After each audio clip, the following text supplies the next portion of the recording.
Превозниците први на удар поради поскапувањето на горивата. Откако цените на бензините се покачија за 12 денари, а дизелот за дури 21 денар во 2 наврати за само 7 дена, транспортерите алармираат дека се во незавидна состојба.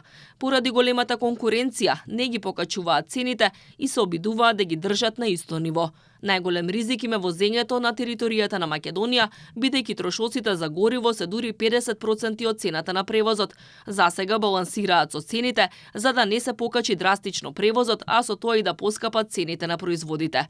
Со секој изминат ден, конкурентноста им се намалува. Од Макамтранс бараат владата да интервенира и да овозможи поврат на платената акциза, поголеми дневници за возачите кои ќе бидат ослободени од персонален данок, како и поажурен поврат на ДДВ од други држави. Често пати нашите превозници успеваат да бидат конкурентни со тоа што прават калкулација тоа колку можат да вратат ДДВ за гориво, за патажника што имат и на тој начин ги држат цените за да можат да ги покријат трошоците, а овие средства кои покасно им се враќаат да им бидат онедолна заработувачка која е планира минимална, меѓутоа да не биде негативна.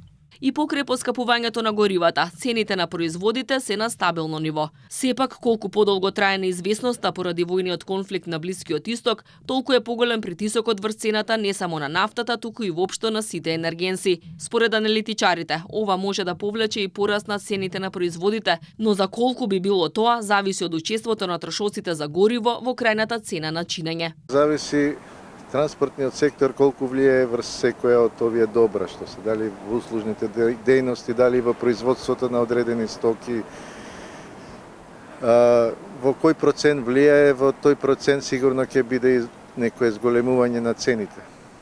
Сега не можам да кажам, негде може да влијае со 5%, негде со 10%, не можам глобално да кажам. Секој сигурно ќе се израчуна. Владата засега будно ја следи состојбата. За 2 недели цената на нафтата на светските бирзи се зголеми од $72 на $103 за барел. Премиерот претходно најави дека можностите вклучуваат интервенции прво во делот на намалување на ДДВ од 18 на 10%.